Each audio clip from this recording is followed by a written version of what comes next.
Time is now 7:04. I'm going to reconvene and call to order the Monday, November 27, 2017 regular board meeting. Jackie, can you call the roll, please? Mr. Rasak? Here. Mr. Karubas? Here. Ms. Peel? Here. Ms. Donahue? Here. Mr. Rising? Here. Ms. Price? Here. Ms. Deming? Here. Mrs. Deming, could you lead us in the pledge? I pledge allegiance To the flag of the United States of America and to the republic for which it stands, one nation, under God, indivisible, with liberty and justice for all.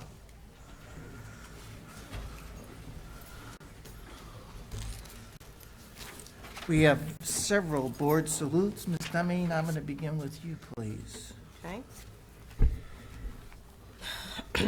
The board salutes 7 District 204 elementary schools that were recently recognized at the bronze level by positive behavior intervention and supports.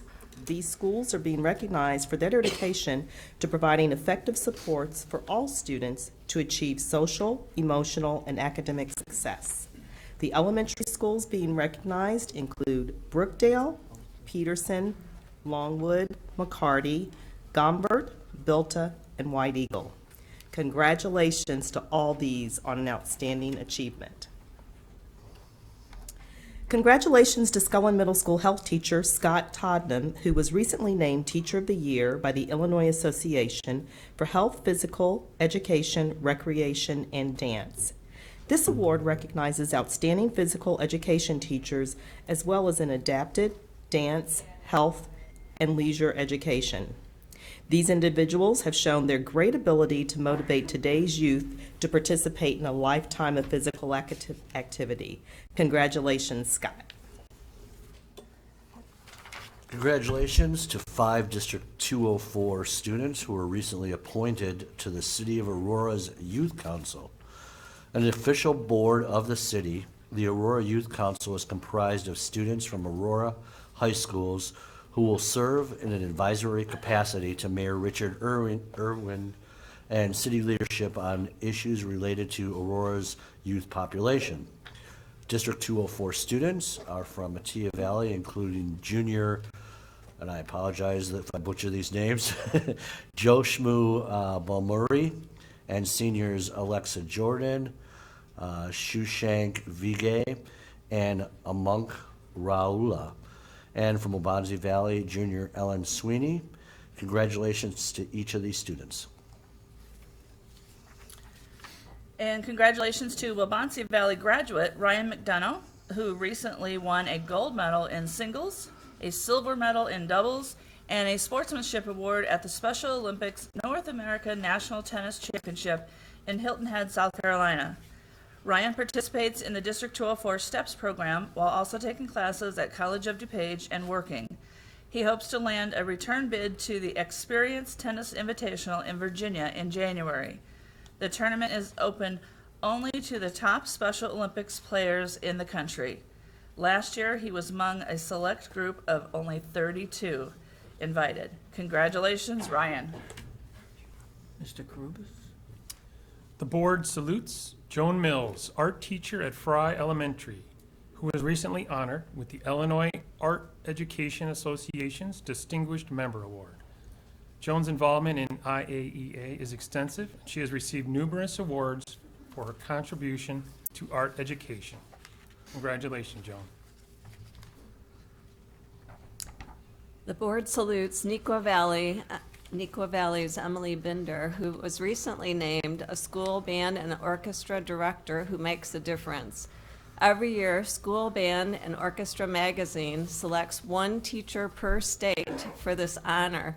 This year's Illinois representative is Emily. She received this distinction based on recommendations from former students, current students, parents, teachers, colleagues, and administrations. Many congratulations to Emily. The board salutes Metea Valley High School for receiving a 2017 Blue Ribbon Award for its physical education program by the Illinois Association for Health, Physical Education, Recreation, and Dance. Blue Ribbon Award recipients are recognized for excellence and quality in their physical education programs. Congratulations, Mustangs. Thank you, everyone. We now move to our student representative report. That will be by Lauren Ocon from Waubonsee Valley High School. Lauren.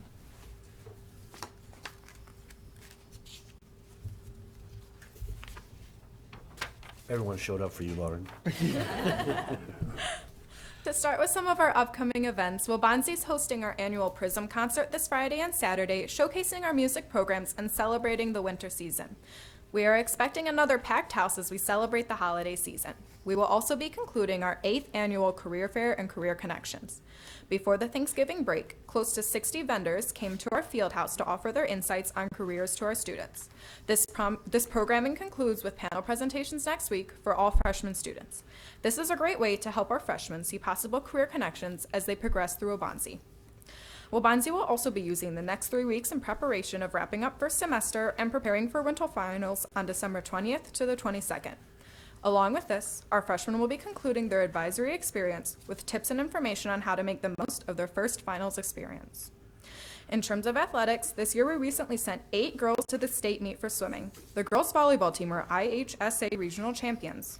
Both the girls and boys cross-country teams qualified for IHSA sectionals. Warrior Athletics had a total of 19 DVC all-conference selections during the fall season.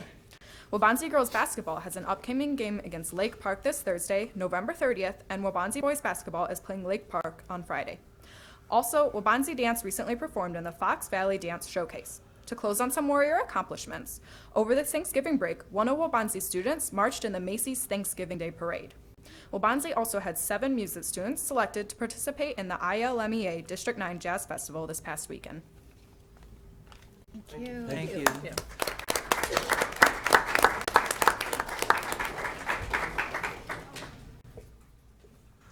We have community members signed up both for agenda and non-agenda items. It is now time for public comment for non-agenda items. If you are here to speak to an agenda item, that comment will be taken immediately prior to that item. 30 minutes is allowed for public comment, and each person is limited to 3 minutes. When addressing the board, we ask that you respect the confidentiality and safety of our students and school district personnel. We also ask that those addressing the board be cognizant that this is an open meeting and is available to all age groups, and as such, ask that you consider who the audience members are this evening and keep comments age appropriate. Public comments represent the voice and the opinion of the speaker. There will be no feedback from board members during the meeting, but follow-up will be provided by an administrator as appropriate. Person signed up for non-agenda item is Sally Glavin. Sally?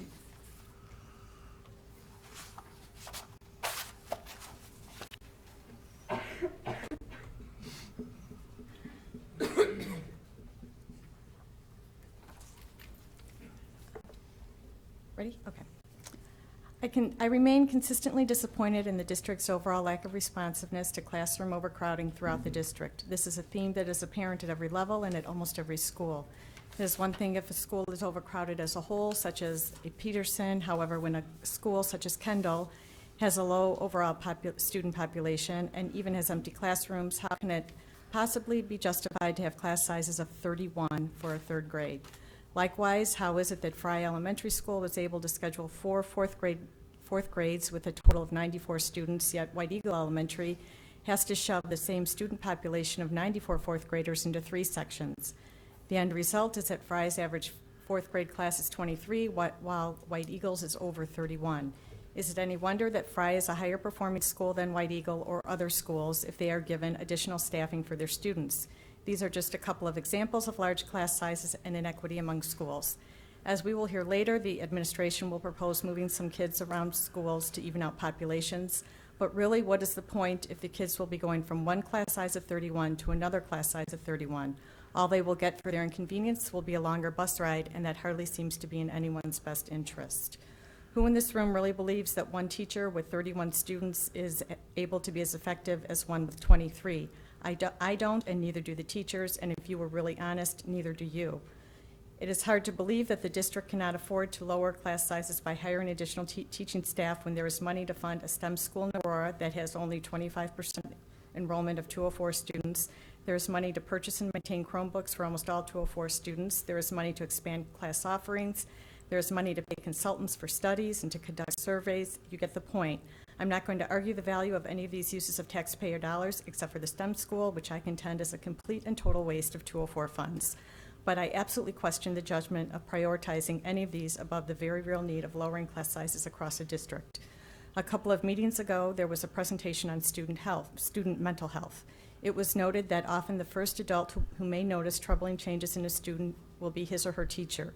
Even with the best of training, how much more are we asking of the teaching staff when they are already trying to provide a successful educational environment for more and more students than their peers at comparative schools, and now they have the additional responsibility of intervening in a student's personal crisis? It is really a disservice to staff and student both. These issues are too important to ignore. The district this school year has made a point of stating how important establishing and building relationships are to the overall success of our students. But really, when the actions are to continually enlarge our class sizes, these words become meaningless. I look forward to district action to correct this ongoing issue and lowering our class sizes. Thank you. Thanks, Sally.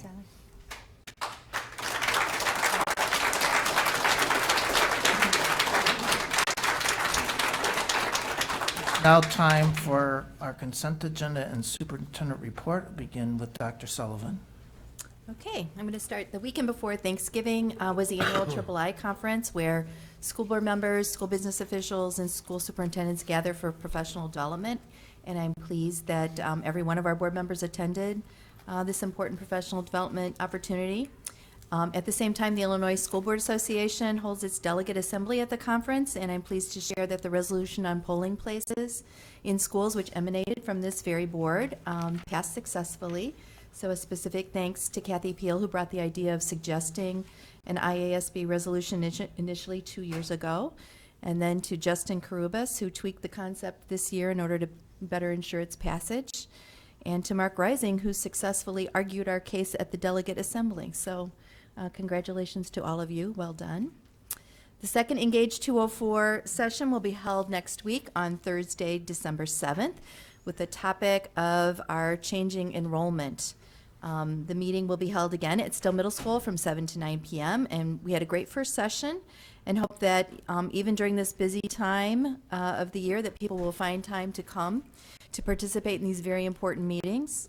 We need to hear everyone's voices in the process, and we invite you to check the Engage 204 website for more information. There's information on there about this the past meeting and one that's upcoming. And then Lauren mentioned that on a festive note, I hope all of you have an opportunity to see one or more of our high school concerts this upcoming weekend. I have all three on my calendar. Crystal Concert at Nequa, the Prism Concert at Waubonsee, and the Collage Concert at Metea. And if that doesn't put you in the holiday spirit, something's wrong with you. So we have amazing talent in the district, and I want to give a huge shout out to our talented music educators who work tirelessly to put those concerts together so professionally. They really are great. We do have one administrative position to bring to you tonight to replace a recent resignation. Carrie, are you here somewhere in that crowd? There she is. Okay. Carrie Clody comes to us with a diverse background or you can stay up, Carrie, so we can actually see you. Okay. With a diverse background in both special education and a law degree. Carrie has had administrative experience in both special education cooperatives and in school districts at district level. She's coming out to us most recently from the Grant Park School District, so I respectfully ask for your approval of Carrie Clody as the Interim Director of Student Services for Elementary. And do I have a motion? Yes, I recommend that the Board of Education approve Ms. Carrie Clody as Director of Student Services, Elementary, interim as presented. Second. Have a motion and a second. Any further discussion? Hearing none. Jackie, call the roll, please. Ms. Price? Aye. Mr. Rising? Aye. Ms. Donahue? Aye. Ms. Peel? Aye. Mr. Karubas? Yes. Mr. Rasak? Aye. Ms. Demme? Aye. Motion passes. Congratulations.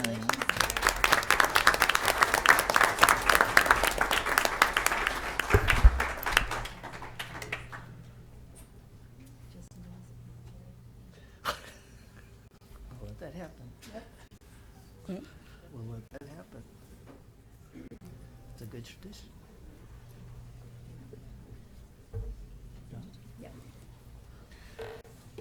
We now move to the consent agenda. I need a motion that the Board of Education approve consent agenda items E through H. I move that the board approve consent and agenda items E through H as noted. Second. Have a motion and a second. Any other discussion? Hearing none. Jackie? Ms. Demme, Aye. Ms. Peel, Aye. Ms. Price, Aye. Mr. Rasak, Aye. Mr. Rising, Aye. Mr. Karubas, Yes. Ms. Donahue. Aye. Motion passes. We're moving right along. We're at the action items. We have the approval of the regular and special education transportation contract extension. Do I have a motion? I'll make a motion that the Board of Education approve the regular and special education transportation contract extension as presented. Second. I have a motion and a second. Ron, help us. Good evening, thank you. So tonight, we're here to get approval to extend our contract for 2 more years with First Student, who provide regular and special education transportation services for us. Let me adjust this real quick. Okay. What the contract allows is a base 3, and it's at the end of this school year, it's that 3-year base agreement's up. Then we're looking to get the additional 2 years out of the contract, so we don't have to run a public bid process where we would potentially see larger increases that we were able to negotiate through the negotiation process. D204 has received first transportation services from First Student for numerous years, and we have a really good relationship with them. It's more of a partnership between the two parties. Even during the current national driver shortage situation, they were able to allocate a bunch of resources and provide additional staffing to ensure that service was provided to D204 students without any type of disruption. By doing that, they were able to relocate drivers to our area, which they've had to eat those costs themselves. With the increase in the driver wage rate, they've seen a 20% increase in just their wages, and then on top of the other additional resources, they've seen another 6.5% increases. So if you just look at those two numbers, they've seen over 25% increase in their operating expenses compared to what they were doing last year. Looking at some of the other school districts that had to run a bid process due to being at the end of the 5-year extension, some of those school districts seen an increase right around, averaging around 20%, but some seen upwards of 35% in their contracts. So we were looking to avoid that by negotiating a favorable contract for both parties. With that, we were able to negotiate a 7-year contract increase in the 4th year, the first year of the 2-year extension, and then a 9% in the 2nd year or 5th year, for a total of a little over $2.24 million over the next 2 years. We do feel confident that if we were to go out to bid, we'd see much larger increases than that, and that is just a true testament through the negotiation and interactive process that we were able to engage in with First Student, and we felt that both parties walked away from the table happy. So with that, the administration is looking to gain your approval for the First Student contract extension tonight, and I'll turn it over to you for any questions or concerns you may have. Questions? Just 2 comments real quick. First of all, this is transportation contract. This is something that a board typically goes out to bid for. But because 3 years ago, we as a board, or those who were on board at the time, were given the option to take an additional 2-year extension, I want to applaud the administration for negotiating with First Student. We've had great service with them. As you just mentioned, some of the increases, not only in transportation costs, but labor costs that we're seeing out there, 20% or more. The fact that we were able to negotiate through our current contract a 7% and 9% increase, I think is phenomenal. So I want to, applaud administration for doing that work. And quite frankly, we've been working very well with First Student. So it's like, why go out to bid, fracture that relationship? They're giving us an incredible deal, and I think we're doing a service to our students by continuing the service, and a good service to our taxpayers by getting a very low increase in the annual increases. So, thanks. And thanks for, I liked how you outlined our comparable districts, what kind of increase they were seeing. That was really nice. Thanks. Any other comments or questions? Were they with First Student as well, our comp districts? Yes, for regular education, yes. Okay. Jackie, call the roll. Ms. Peel? Aye. Ms. Donahue? Aye. Ms. Demming? Aye. Mr. Rising? Aye. Mr. Karubas? Yes. Ms. Price? Aye. Mr. Rasak? Aye. Motion passes. Thank you. Thank you. We now move to our next action item, which is the approval of Board of Education National School Board Association estimated travel expenses. We need to do this by law. So do I have a motion? Make a motion that the Board of Education approve the Board of Education. It's a little redundant. Yes. Approve the Board of Education National School Board Association 2018 Annual Conference estimated travel expenses as presented. Second. I have a motion and a second. The only thing that I will add is we have very few opportunities to participate in staff development. It is a volunteer position, and with the responsibilities that sometimes even scare me, it's important that we receive that level of staff development. The board has been able to send 2 people to the national convention each year, and everyone who has gone, at least in my tenure, has found it very, very beneficial. Any other questions, comments? Hearing none. Jackie? Mr. Rising? Aye. Ms. Peel? Aye. Mr. Karubas? Yes. Ms. Donahue? Aye. Ms. Price? Aye. Mr. Rasak? Aye. Ms. Demming? Aye. And before we move to our discussion item, we have Motion passes. motion passes. Thank you. Thank you. We're moving to our public comment for agenda items. And again, I'm going to remind people that each person is limited to 3 minutes. And again, we ask that you respect the confidentiality and safety of our students and school district personnel. And again, public comment represents the voice and opinion of the speaker. And our first speaker will be Sylvia Vega Mitchell.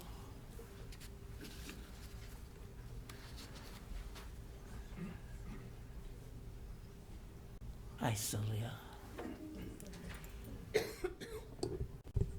don't think I've been up here before. Yeah, but you know all of us. Right, but I know all of you. All right. Hello, everyone. My name is Sylvia Vega Mitchell.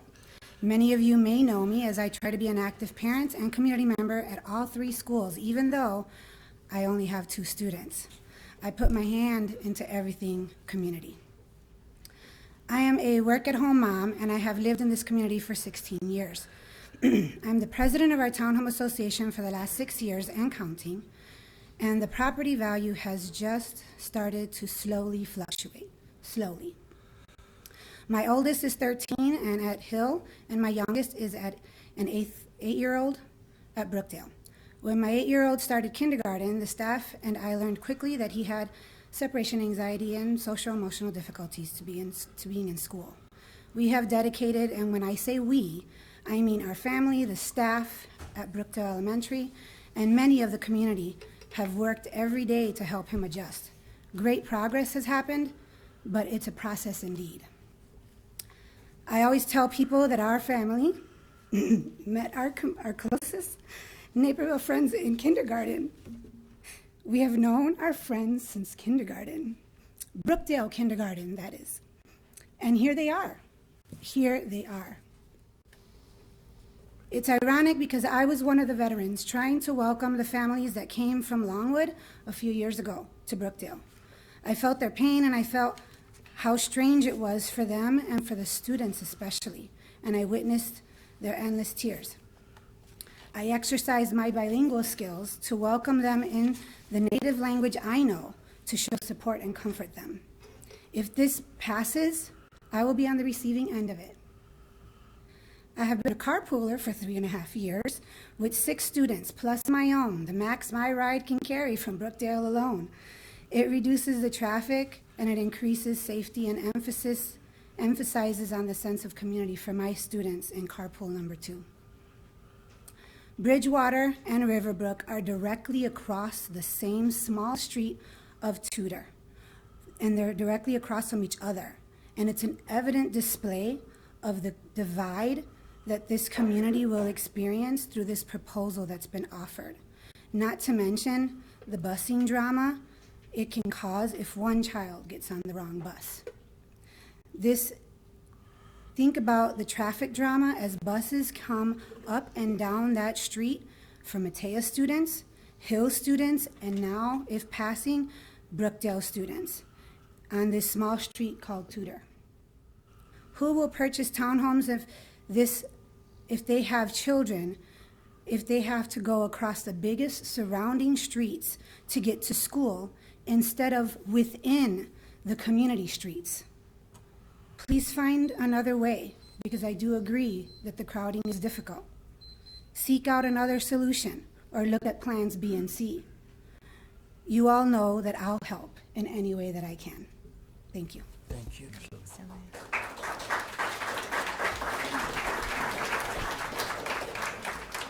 And our second speaker is Carrie Cole.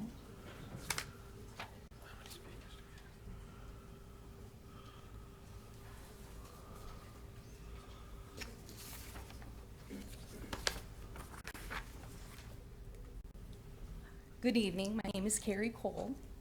I'm a proud parent to a 3rd grader at Brookdale School. Not long after she started kindergarten did it take for me to feel the genuine sense of community at Brookdale. There are about 25 Brookdale people in our audience tonight. It radiates at Brookdale and it's inspired me to become involved. At the end of my daughter's kindergarten year at Brookdale, I was elected to the PTA Executive Committee and I served as secretary and I'm currently serving as PTA Vice President.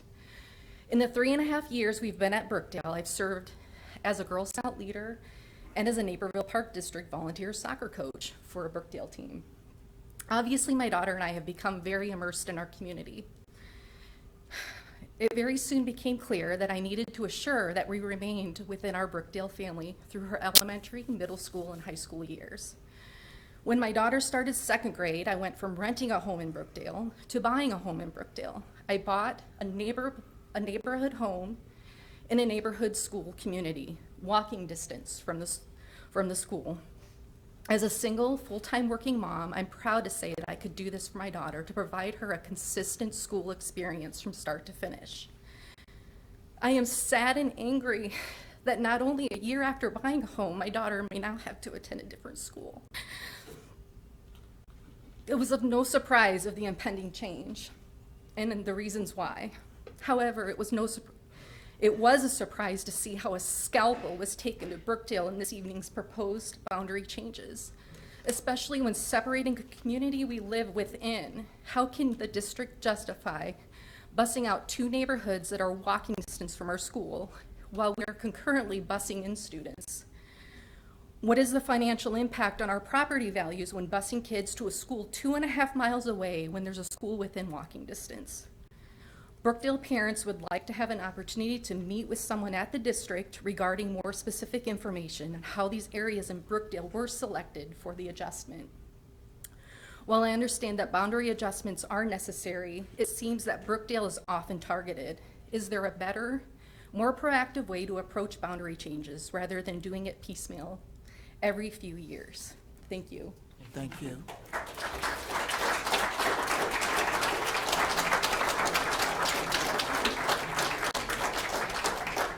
And now we move to the discussion, elementary attendance area adjustments.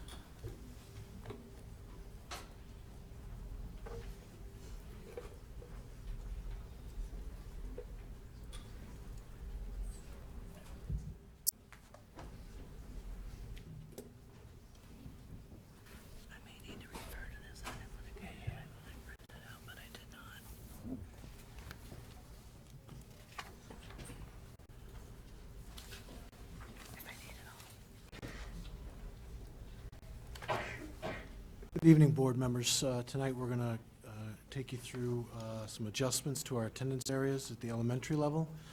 For members of you who've been on the board for quite some time, you know that we've done this a number of times over the last 10 years. I think we've had 4 minor elementary attendance adjustments and 1 major district boundary change across the district in the last 10 years when Metea was built.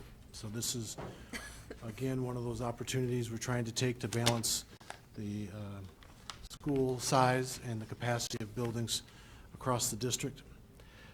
5 years ago, we contracted with RSP and Associates to do a demographic study of our district.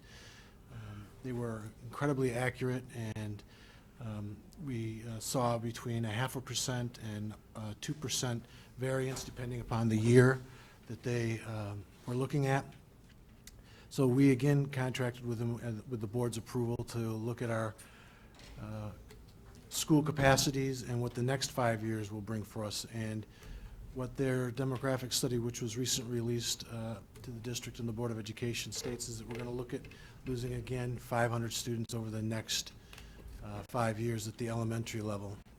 With that being said, we've experienced a number of challenges or pressures on the north end of the district where our crowding is much higher, and we've got some capacities on the south end of the district. So we focused on Brookdale, Brooks, and Peterson in an effort to try and relieve some of the stress on those buildings. We used board policy 730 to review those boundary changes and make recommendations to the board. And unfortunately, this is a tweak. It's not a fix-all, an end-all, and I suspect at some point we'll be back up here looking at attendance areas in one way, shape, or form. As we've done in the past, we really wanted to minimize the disruption to students, so we really looked at making the minimum amount of adjustments as we needed to. We tried to assign areas where there was new growth or new growth coming from the demographic study, so existing families wouldn't be upheaved. And we really worked hard to stay away from the middle schools and the high schools in this attendance area adjustment.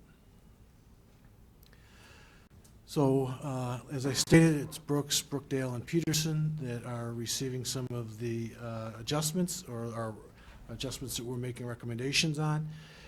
The total adjustments of those areas are impacting 215 current students. So of the 28,000 kids in the district, it's a small number of kids, and that's what we wanted to do, is really minimize this impact.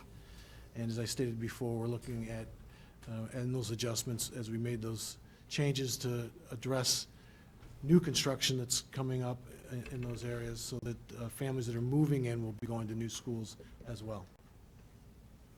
So when you look at Brookdale, there's proposed changes in 4 areas. You will see a little bit of change from the presentation that you probably reviewed over the weekend. Riverbrook West was incorrectly identified as just Riverbrook, which was actually 2 areas. The 4 areas that we want to make changes to are Pebblewood Estates, and those students would go to Longwood. They actually attended Longwood a few years ago. Bridgewater Estates, those students would go to Collishaw. Courtyard Villages would go to May Watts, and Riverbrook West would go to Watson Hill. You can see that Brookdale's capacity is 585. There's 22 classrooms plus art and music. And with the current enrollment, they are using the art and the music room as classrooms and have their music on a stage and art on a cart. With the changes that we are proposing, their enrollment would drop to 535, and they would have 22 sections, so they would just fit. This is a map that demonstrates where those areas are. Looking at Longwood, where the Pebblewood Estates students would attend, we're proposing. They are currently at a capacity of 428. There's 18 classrooms there. They use the same room for art and music, and we also have a Title I preschool classroom there. So we want to be sure to preserve space for that room, for that area. The current enrollment is 362, and they have 16 sections of students. With the proposed changes, there would be 401 students there and 17 sections, so they would still fit within that school. At Collishaw, They have a capacity of 675 students with 28 classrooms. They do use one of those classrooms for ELL because of the high ELL population at that particular building. The current enrollment is 667, and there's 26 sections. And even with the proposed changes, their enrollment would increase to 705 students, but still be at 26 sections. Just let me know if you have questions as we go. In May Watts, 2 of the areas would attend May Watts, and you can see May Watts is, has students from a lot of different areas in the district. Their building can hold 765 students, and there's 28 classrooms in that building. The current enrollment is 609 students with 24 sections, and with the proposed changes, they would move to 673 students with 26 sections. And we move to Brooks. Brooks currently has a capacity of 765 students with 28 classrooms. That enrollment is over capacity right now with 776 students, and they have 29 sections, so they use their music room as a classroom and have their music in classroom 107, which is not a full-size classroom. With the proposed changes of moving 2 areas, Cambridge Countryside and Country Oak Butterfield Townhomes, to Young, their proposed enrollment would drop to 683 students with 26 sections. Cambridge Countryside, you can see on this map, part of that subdivision already goes to Young, and then we would add the other part of the subdivision to Young, and they did attend there at one point a few years ago. That would bring Young's enrollment from 640 and 25 sections of classrooms to 741 and 26 sections of classrooms. Young does have 29 classrooms, and two of those are used for the two self-contained classrooms that we have housed there. And then this is what Young's map would look like with the proposed changes. And then Peterson looks like a lot of changes, but it actually changes the least amount of students because we would be looking to move either things that are partially constructed or new construction to different schools. Peterson School has a capacity of 765 students with 28 classrooms. Currently, their enrollment is 739 students with 27 classrooms. With the proposed changes, they would be at 684 students, but more than that because one area is still under construction. So probably 26 sections, maybe more than that. And you can see all of the areas of change right here. Ashwood Heights is, so in the center there is, the 16 is where Peterson School is. Ashwood Heights, where the A is partially constructed, about halfway constructed. There's about 14 students in that area right now. Emerson Park is under partial construction, and there are 2 or 3 students in that area. Ashwood Point, where the C is an area of new construction. There are no homes there yet. As is Hidden Creek, which is D. That's a new area of construction. There are no homes there. Anderman Acres in the E area has about 25 students there, and E and the F is English Row, so all of those students would attend Fry.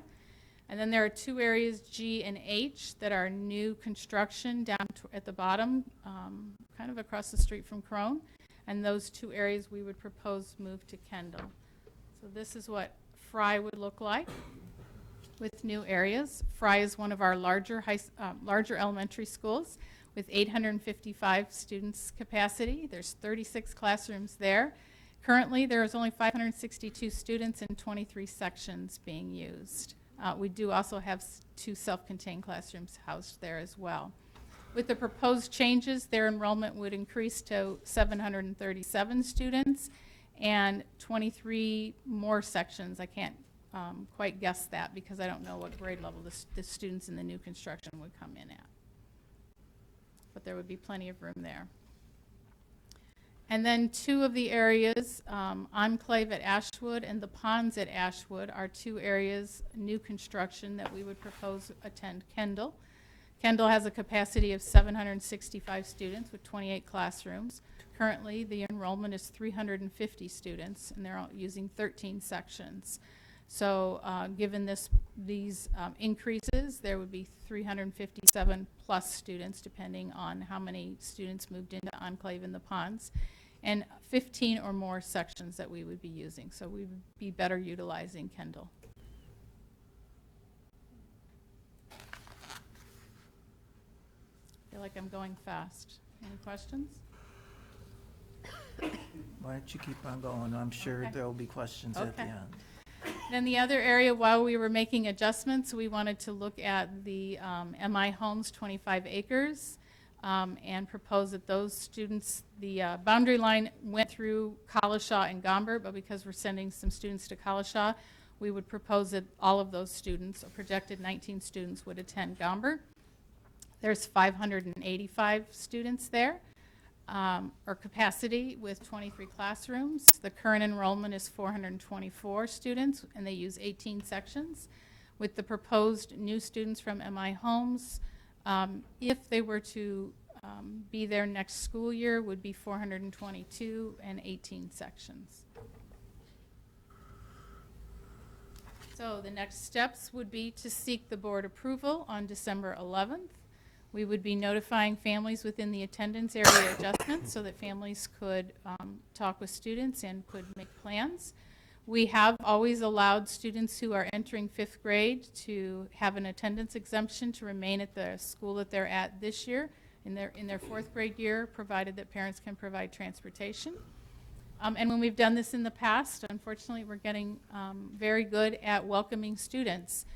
We hold open houses at the new schools in January and February, involve the PTAs. I believe one of the speakers today talked about being someone who is a welcome person. Welcome the new families into the schools, welcome the new students into the schools in January or February, so that we're ready for March when we start doing kindergarten orientation meetings. And then the principals and I would look at the staffing impacts come March and April. Questions? First question, why are we going so fast on this time? Because 4 years ago, we went a lot slower.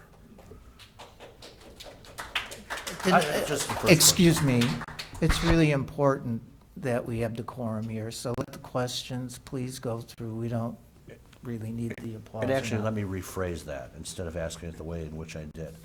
4 years ago, I think it was December of 2012, January, around that time, it affected the 13-14 school year. There were quite a bit of kids moved around. That was probably the second biggest we had to the major district. But I know at that time we had a workshop, and then I don't think we actually, and my dates may be off, but I don't think we actually passed something till February. And the reason I asked it is that maybe we learned something last time, like, hey, with this number of kids, we need to take our time more to get them adjusted and that type of thing. So did we learn that from 4 years ago? And that's why maybe we're moving a little quicker to make the changes and then spend more time getting the kids adjusted. When we did this, I can't speak to 4 years ago, but when we did this 2 years ago, this was the same time frame that we used, only we didn't start until January, and then we made and then we voted on the proposed changes in February and had to move very quickly to do the welcoming piece, the open houses. Parents were already kind of thinking about kindergarten, which happens in March, so we wanted to bring these proposed changes to you now so that we can prepare families, so that families have plenty of time to think about that. I wanted to know, has it been our usual process as we're looking at adjustments to make that, for the board to have the presentation, the board to make that decision prior to, or do we usually listen, have listening sessions with the community, or trying to understand, taking in input, and I'm just asking, trying to understand since I'm new to the board as we're doing this. And if we have done that before, have there been any times when we've come back to make a readjustment with a proposal that was initial and we determined that that maybe that wasn't the best particular decision in all aspects? Does that make sense? It does make Okay. sense. When we have done major changes, for example, when we opened Mateo, we've done what you're talking about. We've had large forum groups, we've taken lots of input.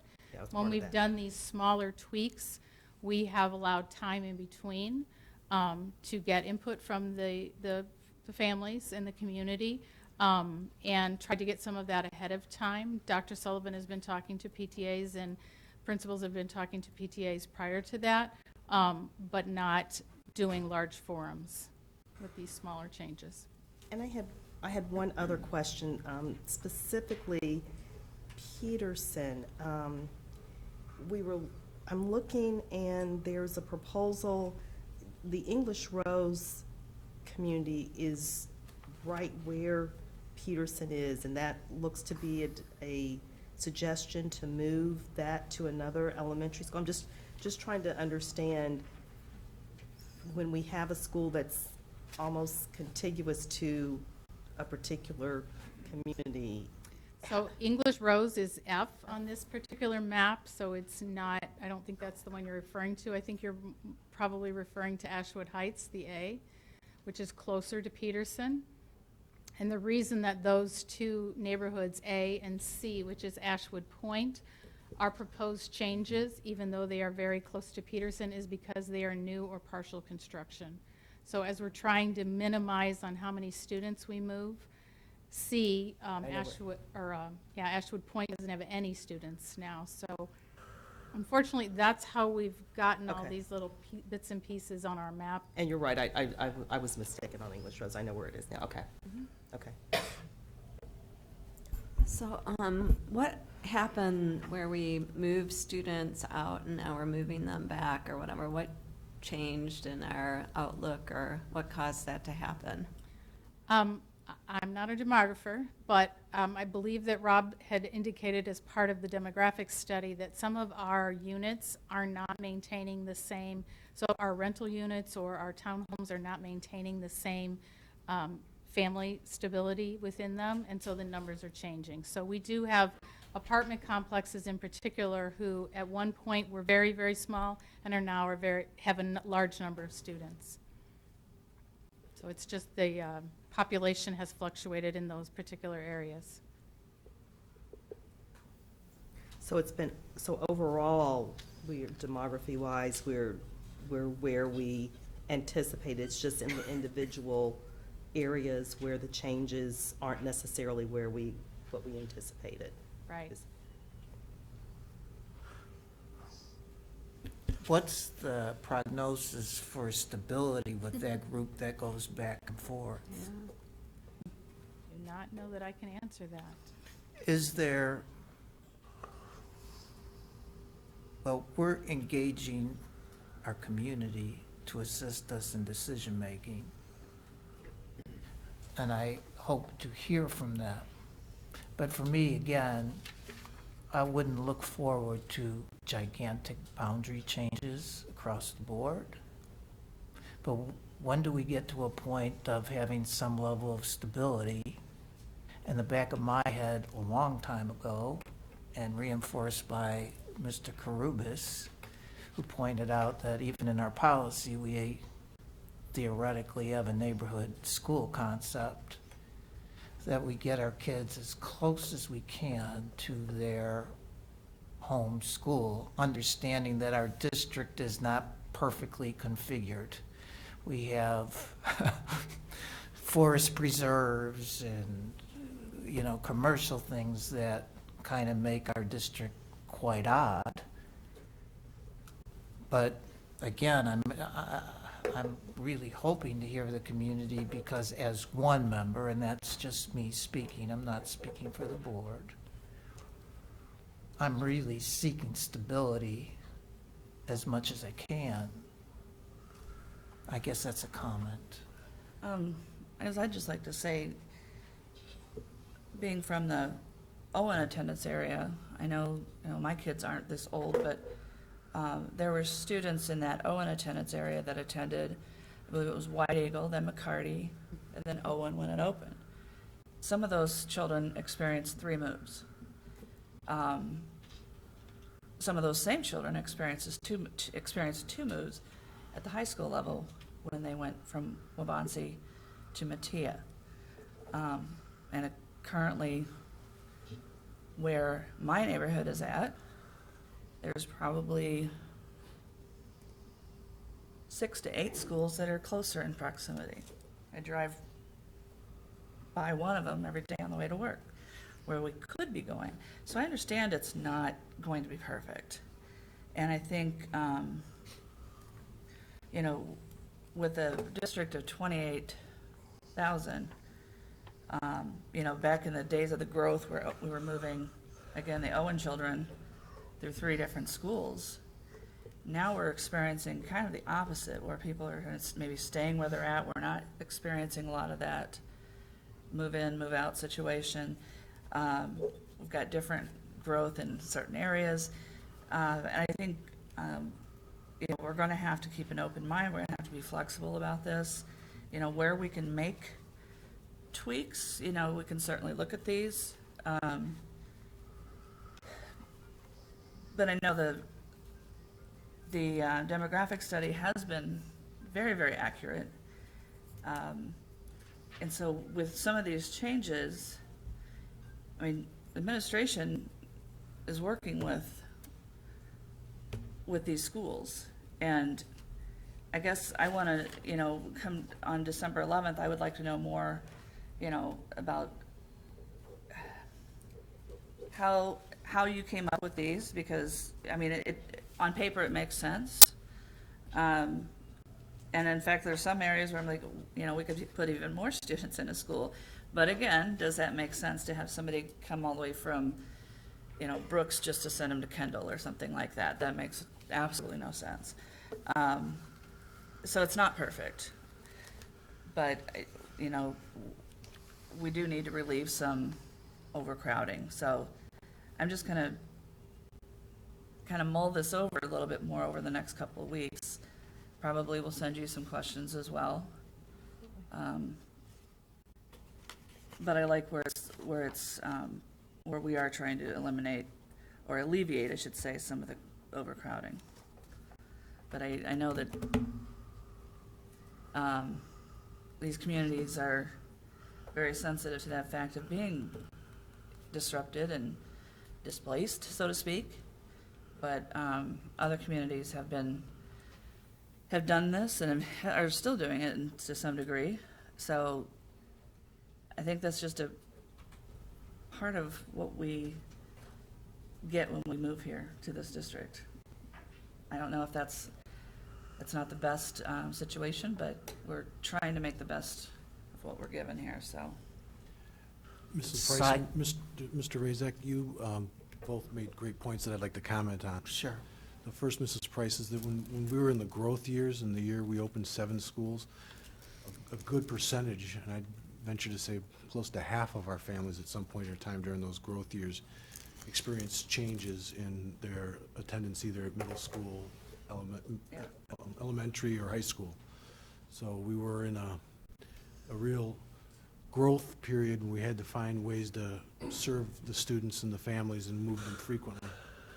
Mr. Razak, to your point about when do we get to the point where we're kind of settled, I think this upcoming community engagement session is going to be really important for people to pay attention to, because we have underutilized schools and overutilized schools, and the struggle, quite frankly, is how do you move students into those places where there's some space without impacting large numbers of students across several schools, and impacting certainly more than 215. And we need, the board needs to hear from the community that they're willing to take that on to do that, and if that's the board's charge, then we'll move in that direction. But It wouldn't be these minor tweaks, it would be much larger. And to that point, Jay, how long does that process take? I mean, when we're talking about minor tweaks, you know, we've got a shorter timeline, I would assume. When you're talking about the major tweaks, I mean, you know, obviously we couldn't do a major tweak by the time our engagement sessions are over and do a major tweak for the coming school year. So what's the time frame for that? To do it well, I think it would take a variety of community groups to get together, and it would take a year.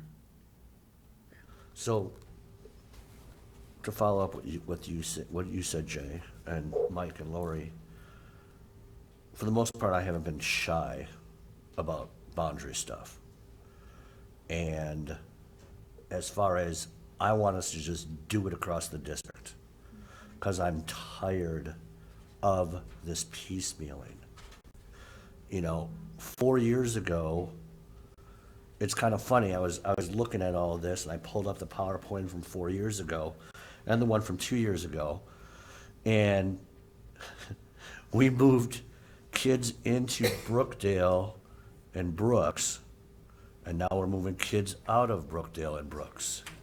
We moved kids out of Collishaw, Longwood, Young, and Watts, and now we're moving kids into Collishaw, Longwood, Young, and Watts. And to kind of piggyback with what Mike said and what you said, Jay, we've got buildings that are so underutilized to the south of us. This isn't going to get any better in the north. I mean, if we've learned, it's kind of funny, we always say that kids will adjust when they get in school, and I truly believe that. And I've seen it firsthand. But what's funny is, as adults, we haven't adjusted, and we keep going through this same cycle, it seems like. And, you know, there's 3 neighborhoods here that, or actually 2 neighborhoods, the Cambridge Countryside and Pebblewood Estates, that are flip-flopping from 4 years ago. There's the Courtyard Villages, which have moved 4 years ago, 2 years ago, and now they're even moving farther away to May Watts. You know, I told you, Laura, I want to come in, I want to look at the numbers, I want to sit down, I want to try to understand this as best as I can.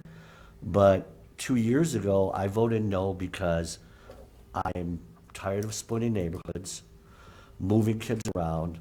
You know, one of those neighborhoods I mentioned, 4 years ago, they had a 4th grader, they had to switch to a school, and they had an incoming kindergartner. 4 years later, their youngest kid that was a kindergartner now is in 4th grade and now has to switch schools again. It breaks my heart. You know, that this family's gonna have to go through this twice, kind of like Sylvia said too. And, you know, we can't keep splitting neighborhoods. We can't keep creating islands. I mean, I was looking at this, we created 10 new islands with this latest proposal. And we promised as a board we wouldn't create islands like we are. So, you know, again, I haven't made my mind up, but I do want to come in and sit down.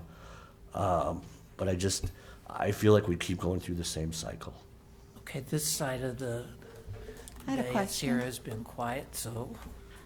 So we talked about one area that was at Longwood, and now we're putting them back. So when you guys were, you know, that truly is probably a very frustrating situation. When we're deciding on the areas, what was the process of picking out? Was it just numbers? Or were you looking at, you know, oh, we moved these people before, so let's try to keep that stable? I mean, was there that kind of thought process in the? Yeah, we definitely tried to minimize disruption, so not moving people that had already been moved. But in some cases, we had no other alternatives given the space of the surrounding schools. So Brookdale is a prime example. The schools that are around it have all been impacted by this, as Mr. Rising just stated. The schools on the north side have been impacted by this, and so we ended up with some of that back and forth piece. So, and then I guess, yeah, we've gone through this. I hate this process too. I don't think anybody on this board or in the administration likes this process. The problem is we can complain all we want until we find a solution. And solutions would say, you know, hey, let's have a school built somewhere on the north side, and obviously we're not in a place to do that. I don't know what the community engagement process will look like, but you know, we've got some really big issues on the table. If we increase or decrease class sizes, we're going to be talking about a lot of moving. So anything we do is very costly. And you know, I understand when we're all frustrated, but we have to own the problem and find the solution, but we just can't get to complain about it. I'm sorry. That's frustrating too, to just complain and not have the solution. The solution is obviously another place that could provide stability, that has some flexibility with these schools, but I don't see that happening until we're willing to do that with the community. What I hope you didn't take what I said as complaining, because I want to move forward with the district-wide boundary. I'm sorry, I used the wrong word. It's frustration, I think, Yeah. that you have. I mean, and that's why I called for 2 years ago the demographic study again, because I wanted to start the process now, district-wide. I guess I'm not even seeing how the demographic study is going to won't give us a solution either. Not until we are going to do something different. And keep in mind, the demographic study was only really for a 5-year period of time. So even the demographic study that we just had done, you know, in 7 years from now, we could be looking at, you know, many different scenarios as well, and have to, even after we make a big boundary change, there could be tweaks. I mean, that's just part of being such a big district. I would rather go through one that'll last us 5 to 7 years than multiple boundary changes every 2 years. What I'm saying is it may not last 5 to 7 years as we had hoped.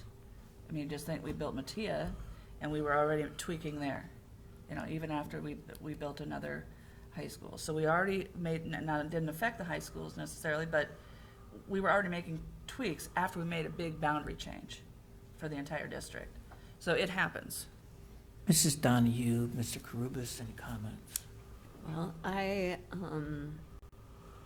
worry about the creating more little islands, and that disturbs me. I guess I'm thankful and looking back, reflecting on my kids going to school, and they were all in a walking district. I think Justin, you asked for a question about what does this do to transportation costs, and it was increasing. And I think we should be having a goal to not have that happen.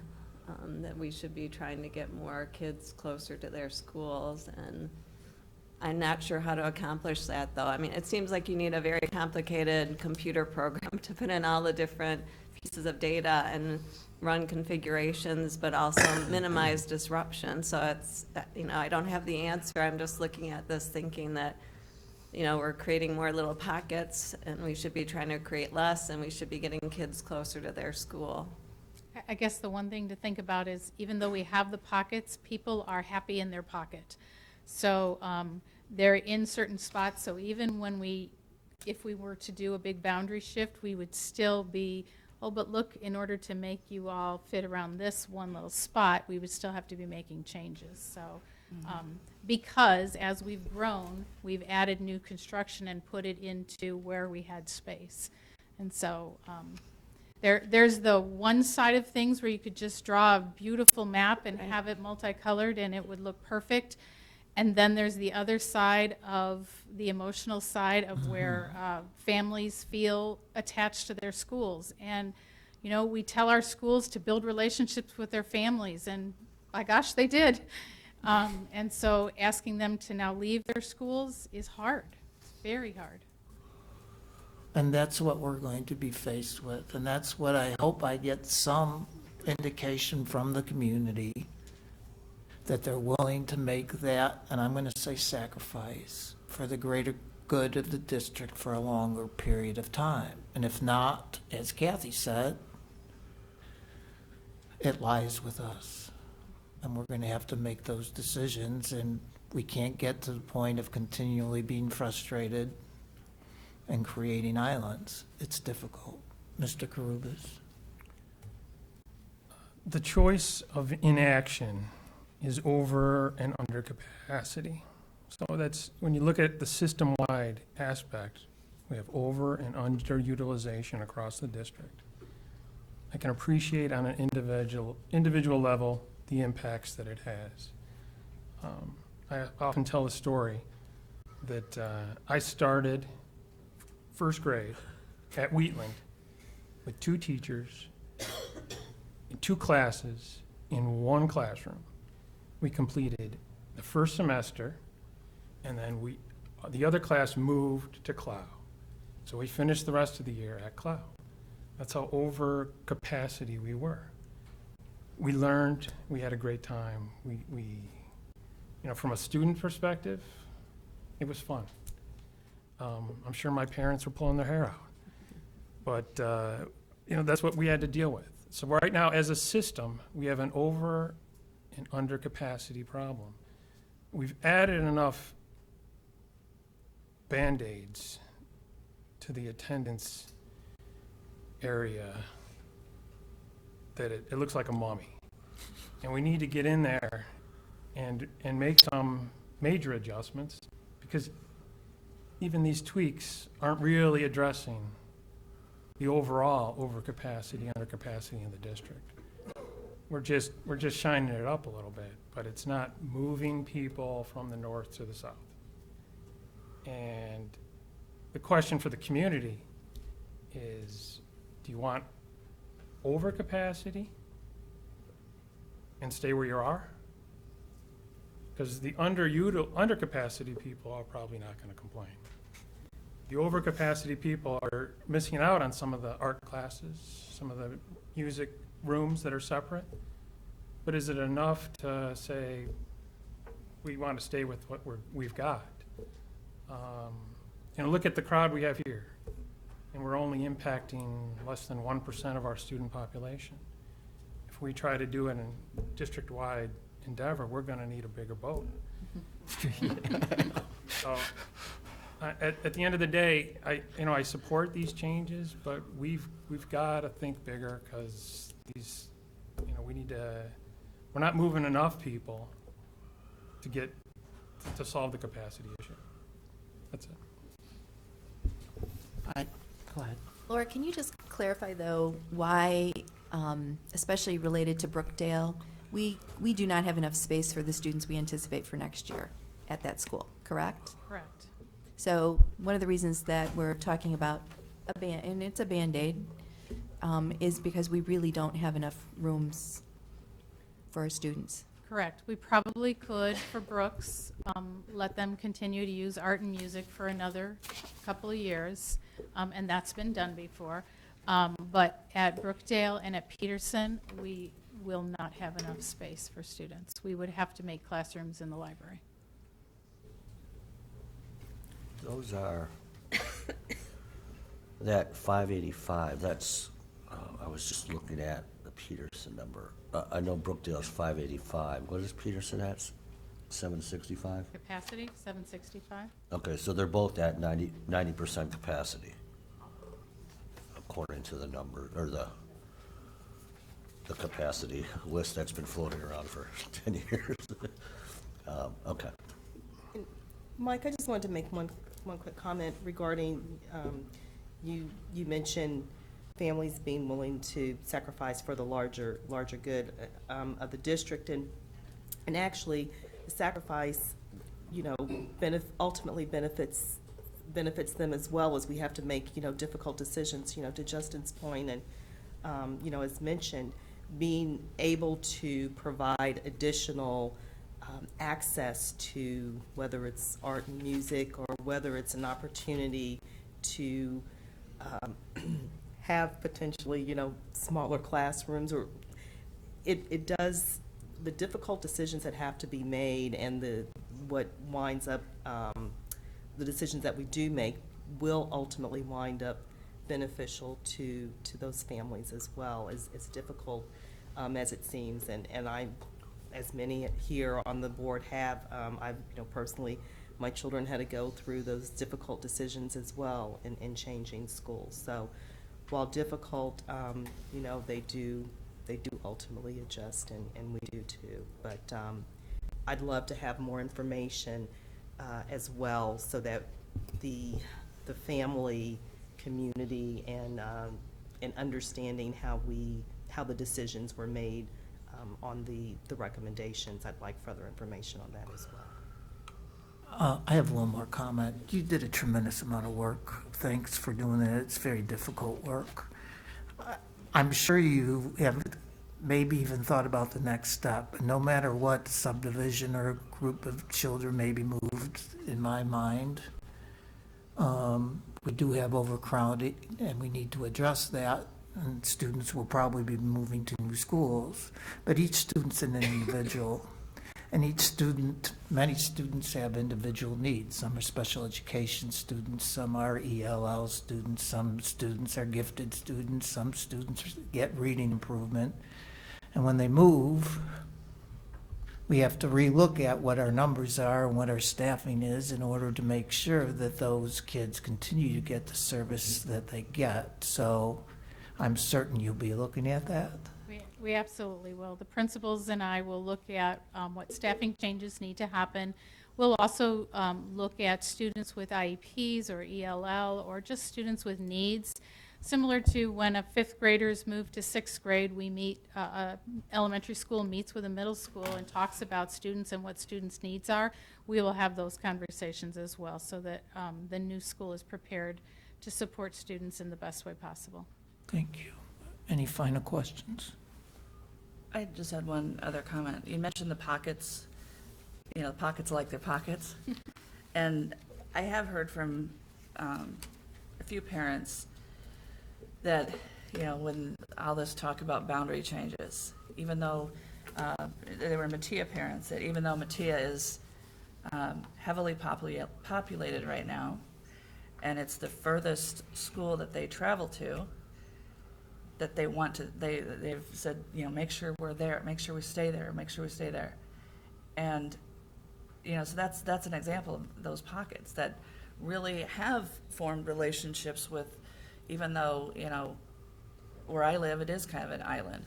But they've formed those relationships, and I think that's a credit to, again, administration and the principals and the PTAs that work together to make those relationships happen. And I have no doubt that that'll happen again, with this proposal as well. So. Thank you so much.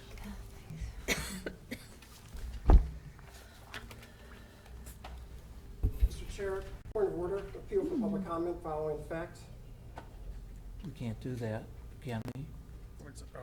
We already had public comment on the agenda. I didn't know what I wanted to say until after I heard the presentation. The board scheduled 30 You minutes. can do that, sir. You can do that at the next meeting. That's what I would recommend, because it's not following, pardon me? I'm appealing to the board under Robert's rules to make an exception and waive the rule as the board assigned 30 minutes for public comment. You only had 2 comments, so my comment could be held to 30 minutes, but I didn't know exactly what I wanted to say until I heard the presentation. I'd like the board to consider what I have to say for the next 3 weeks until the next meeting. You may also email. For the temporary suspension of the rules. Yes, I would suggest that you email that to the board, and then people will respond to that. Administration will respond to your comments. Does anybody here wish to make a motion in support of the gentleman? Okay. No, I'm sorry, sir. Thank you. Please consider temporary classrooms. We now move to the board update. Susan, I don't know if you really need to give an impassioned plea, but do you want to do that for December 7th? Where our last meeting with the community engagement process was extremely beneficial. Wonderful to hear from so many of the members of our community that came out. I would desperately ask that those that didn't have a chance to come out, that you please do on December 7th. We We're excited to have those that attended say they were going to bring somebody else with them the next time. But just as this discussion has taken place, there's so many things that our community is facing, our district is facing, and as the board makes decision and receives input, we need to hear your voice. So please, please come December 7th, 7 p.m. to Still Middle School. Thank you. I was going to say Hill. Still Middle School, 7 p.m., December 7th. Thank you. Lori? I just wanted to let people know that the League of Women Voters is going to have a forum on Wednesday, November 29th, at the Naperville Municipal Center, starting at 7 o'clock. And basically, it's kind of a government 101, specifically dealing with how it impacts school districts. I've been asked to be on that panel, as well as a representative from District 203 School Board, Darlene Rossetti from the Regional Office of Education, another woman from the State Board of Education.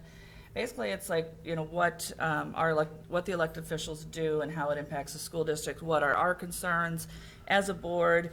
What are our functions of the school board? How do we communicate with other government entities? Things like that. So I'd encourage people to, come out and listen to that and see, again, what those roles are within not only our governing board here, but within education in general. So again, that's November 29th at 7 p.m. at the Naperville Municipal Center. Very quickly, as Dr. Sullivan mentioned, the 85th Annual Conference of the Illinois Association of School Boards, Illinois Association of School Administrators, and Illinois Association of School Business Officials drew about 10,000 members and guests on November 17th and 19th. We did all attend. I found it beneficial. In addition to passing the resolution, I went to a wonderful pre-conference on monitoring district performance on policy. Of course, Mr. Karubis was in the room also, but actually there was some nice templates here that might help us with our policy work, so I'm getting excited to share that with you, and maybe we can do our policy work in a much more comprehensive and understandable manner. I was wondering if anyone else had any comments about the conference, or one thing that they may have, kind of received from, one benefit they received from being there. Anyone? I loved our workshop, the R factor. That was, it's something that you can apply to your life, not just our board work, but it was a really, really good conference. And I watched the Bears game, and I don't think they did the discipline part. I don't think they do either. I just wanted to thank, again, Kathy and Justin for all the work they did on the resolution. Helped me out a great deal when I went to argue it, because I think I was one of the only ones that spoke for it. But it still passed, and I must have been a little persuasive, but it's great that our association of school boards now can lobby for some of the things that we had impact on, so that'll be great. So thanks again for the whole board. Thank you, Mark. You did a great job. Others? I always enjoy learning about what other school boards do. What did you learn this time? It's always, you get perspective. Different school districts operate differently, have different members, have different dynamics, different volunteers, different makeup. So that's what's one of the big takeaways I usually take, is that what I learned from the actual other school board members, not so much the presenters. It's seeing the other volunteers and their perspective. And you learn how efficient and effective we are. I am thankful for all of you being highly efficient members and trying to better ourselves as board members. So thank you. Lori or Susan, anything? I would say that it was 2 very full days of many choices for me as a new school board member to attend, and I got a tremendous amount from the courses and the sessions that I selected. So I'm very thankful and grateful for the opportunity. Just wait till the national, you'll get Yeah.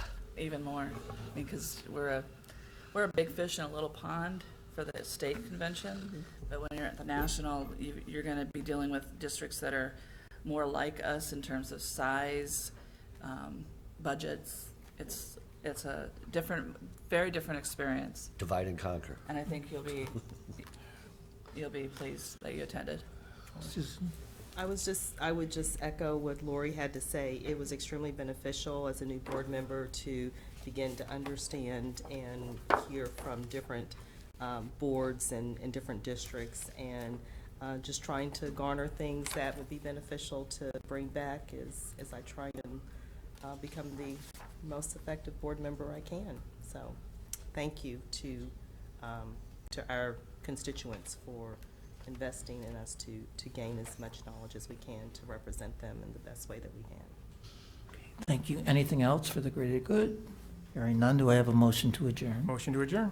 Do I have a second? Second. All in favor? Aye.